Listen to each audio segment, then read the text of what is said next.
Good morning students, welcome back to the online classes of Eklavya Academy Senior Secondary School students. Today's our topic is chapter number 3 स्वावलंबनम अध्यमम प्रकरणम तृतीय पाठ स्वावलंबनम। विद्यार्थियों आज हम जो है पहले हमने दुर्बुद्धि विनिश्चिति पाठ पढ़ा था, आज हम तीसरा पाठ पढ़ रहे हैं स्वावलंबनम।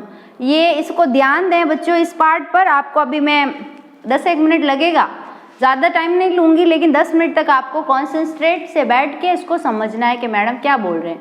देखो पाठ का नाम क्या है बच्चों, स्वावलंबन यानी आत्मनिर्भरता। हर एक व्यक्ति में आत्मनिर्भरता होनी चाहिए, यानी उसे खुद पर विश्वास होना चाहिए। ऐसा नहीं है कि वह दूसरों के भरोसे है। जैसे आज हम हैं, अगर आप छोटे विद्यार्थी हैं तो आप खुद भी आत्मनिर्भर बन सकते हैं। अपने छोटे छोटे कार्य जो हैं, जैसे आपके घर का कोई छोटा मोटा कार्य है उसको आप स्वयं करें। आपका होमवर्क है तो उसके लिए आप खुद जो है सेल्फ इंडिपेंडेंट यानी खुद पे डिपेंड रहें कि नहीं मुझे मेरा काम करना है। ठीक है, आप दूसरों की हेल्प ले सकते हैं, पेरेंट्स की, टीचर्स की, पर आपको अंदर होना चाहिए छोटे छोटे काम जो होते हैं, अपनी चीज़ें ठीक रखना, है ना। इस प्रकार से बचपन से ही आपके अंदर ऐसी आदतें हो जाएगी स्वावलंबन की यानी आत्मनिर्भर होने की। हर काम कभी कभी हम दूसरों पे थोपते रहते हैं, ये कर देंगे वो कर देंगे। हाँ, वो काम तो वो दूसरे लोग कर देते हैं, पर इससे हम आलसी बन जाते हैं। तो ध्यान रखना चाहिए बच्चों, हमें स्वावलंबन के अंदर हमारी भावना कैसी होनी चाहिए, स्वावलंबी बनने की, यानी हमें खुद पर विश्वास होना चाहिए और खुद से जुड़े जो छोटे मोटे काम हैं, जिस आयु के हिसाब से जो काम है वो हमें खुद करना चाहिए। ओके, आपको मेरी बात समझ में आ रही है ना कि मैडम क्या बोल रहे हैं। अब बच्चों आज का जो चैप्टर है ना, इसका नाम क्या है, स्वावलंबन। ओके, क्या नाम है, स्वावलंबन। इसका अर्थ मैडम ने बताया, क्या बताया, आत्मनिर्भरता, आत्मनिर्भरता। ओके, अब बच्चों देखो ये पाठ दो मित्रों का, एक का नाम है कृष्णमूर्ति और दूसरे का नाम है श्रीकंठ। अब देखो दोनों नाम एक जैसे लगते हैं, कृष्णमूर्ति निर्धन और श्रीकंठ कैसा है, समृद्ध। अब पता, अब इसको याद करने का आइडिया क्या है, श्री का मतलब क्या होता है बच्चों, पता है श्री का मतलब क्या होता है? श्री का मतलब होता है बच्चों लक्ष्मी। श्री किसको कहते हैं, लक्ष्मी को। तो जिसके पास लक्ष्मी है वो कौन है, यानी श्रीकंठ है।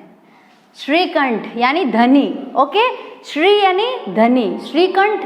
श्रीकंठ जो है, श्रीकंठ नाम का जो इसके अंदर विद्यार्थी है वो धनी है और कृष्णमूर्ति है वो निर्धन है। तो मैं आपको याद करने की टेक्निक बता रही हूँ कि श्री यानी क्या होता है, लक्ष्मी। लक्ष्मी यानी लक्ष्मी किसके पास है, धनवान कौन है, श्रीकंठ है। परीक्षा में से पूछेंगे बच्चों कि कृष्णमूर्ति और श्रीकंठ में धनवान कौन सा मित्र है, धनवान कौन है, श्रीकंठ। परंतु आत्मनिर्भर स्वावलंबी कौन सा मित्र है, कृष्णमूर्ति। कृष्णमूर्ति कैसा है, आत्मनिर्भर है, उसका खुद पे निर्भर है वो, यानी वो बहुत समझदार बालक है जो अपने काम स्वयं करता है ना, दूसरों पर डिपेंड नहीं होता। दूसरे नौकर है घर के, दूसरे जो भी हैं माता पिता हैं, उन पर पूरा डिपेंड नहीं रहता, खुद से जुड़े हुए काम वो खुद करता है। तो दो मित्रों की कहानी है, एक का नाम क्या है, कृष्णमूर्ति, दूसरे का नाम क्या है, श्रीकंठ। धनवान कौन है, श्रीकंठ, और स्वावलंबी यानी आत्मनिर्भर कौन है, कृष्णमूर्ति। अब मैं पाठ शुरू करूंगी ताकि आपको समझ में आए। अब बच्चों मैंने क्या किया, कठिन शब्दार्थ लिख दिए इसमें। प्रकोष्ठ कमरे जो होते हैं ना बच्चों, जैसे ये भी एक कमरा है जिसमें मैं आपको पढ़ा रही हूँ, तो कमरों को जो क्या कहते हैं, प्रकोष्ठ। स्तंभा यानी खंबे, पंचाशत यानी क्या होता है, शत यानी 100, ये क्या लिखा है यहाँ पे, पंचाशत,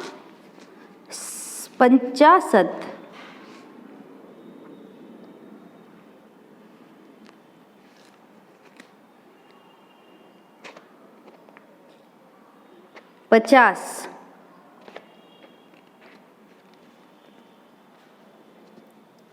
और गवाक्ष यानी खिड़कियां, चतुवारिशत 44, और दरवाजा यानी दरवाजा।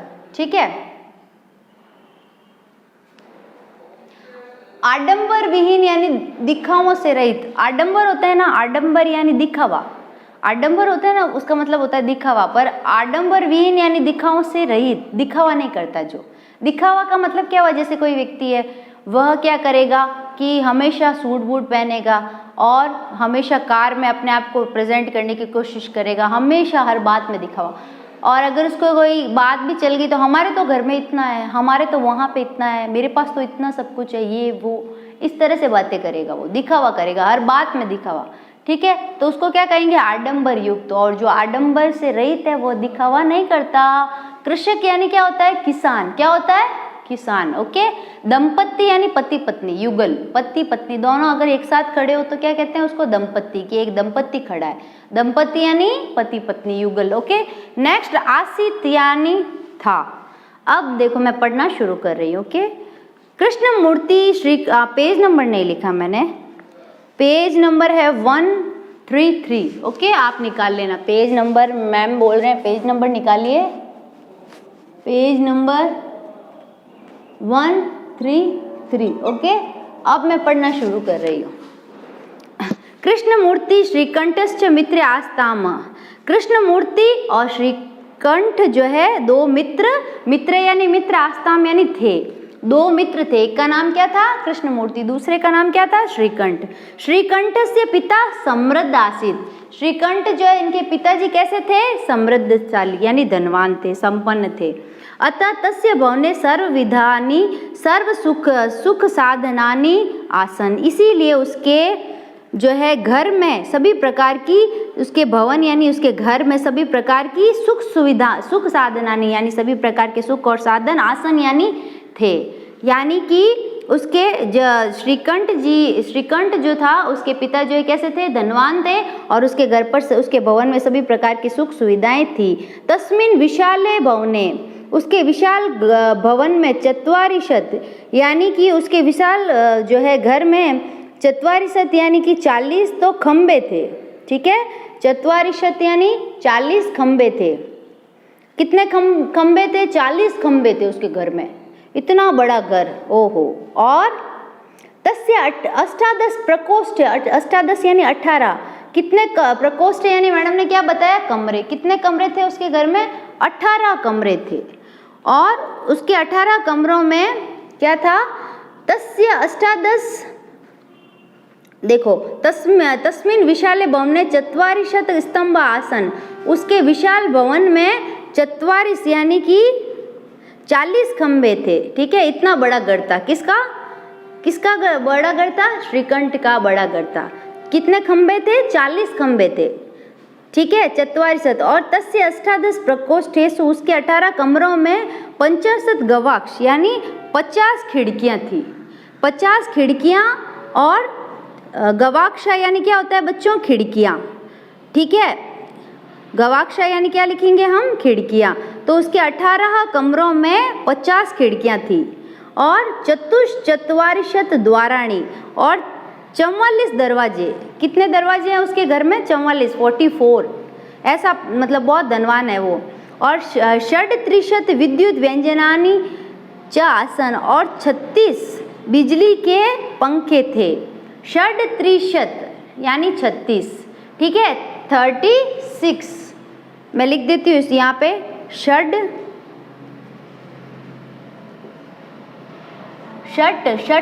बोलेंगे, ट से टमाटर वाला, 36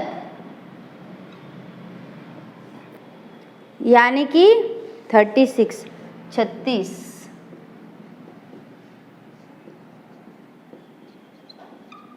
36 जो है उसके घर में बिजली के पंखे थे। 44 दरवाजे थे और 36 बिजली के खंभे थे। और तत्र 10 सेवका निरंतरम कार्यम कुर्वन्ति, और वहाँ पर 10 यानी 10 सेवका यानी क्या होता है, नौकर, निरंतर जो है कार्यम कुर्वन्ति यानी कार्य करते थे। 10 नौकर वहाँ निरंतर काम करते थे। परंतु कृष्ण मूर्ते माता पिता च निर्धनो कृषक दंपति।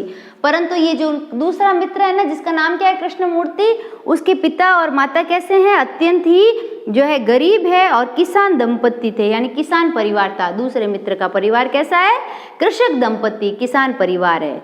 और तस्य गृहम आडंबर विहीन साधारणश्च आसीत्, उसका घर दिखावों से रहित और साधारण था।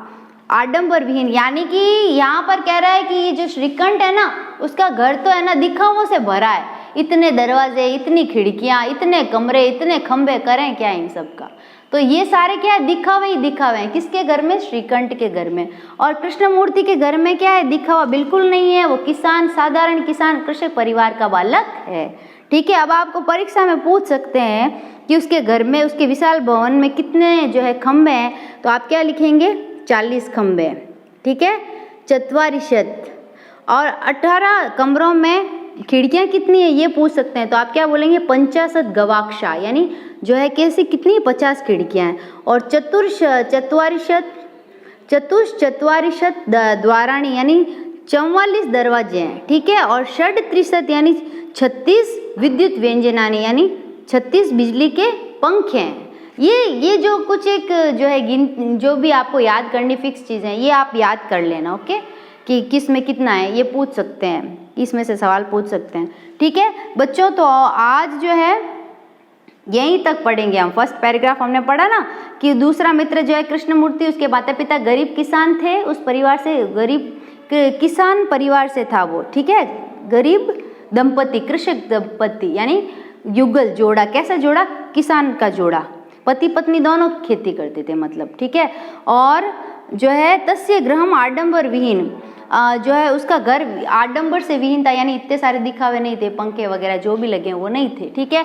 अब पति पत्नी को, यहाँ पे दंपति का मतलब तो पति पत्नी है। अब हम आगे की स्टोरी में पढ़ेंगे, पति खेती करता है, पत्नी भी करती है या नहीं, या वो घर संभालती है, क्या करती है, ये सब हम आगे पढ़ेंगे कि इसके घर का कैसा माहौल है। उसका घर तो हमने देख लिया, बहुत पैसे वाला है, खूब धन है, खूब खिड़कियां दरवाजे है, खूब है। ये किसके?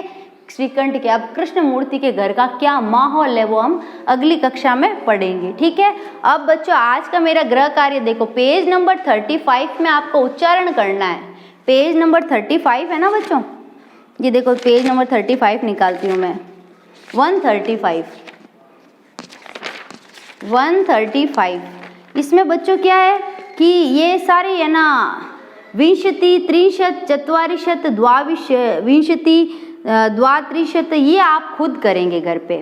ठीक है। द्विचत्वारिशत, चतुर्विंशति, त्रिशत, त्रयश्च चत्वारिशत, पंचविंशति, चतुस्त्रिंशत, चतुरश्च चत्वारिंशत, अष्टाविंशति, अष्टात्रिंशत, सप्तचत्वारिंशत, नवविंशति और नवत्रिंशत, पंचाशत।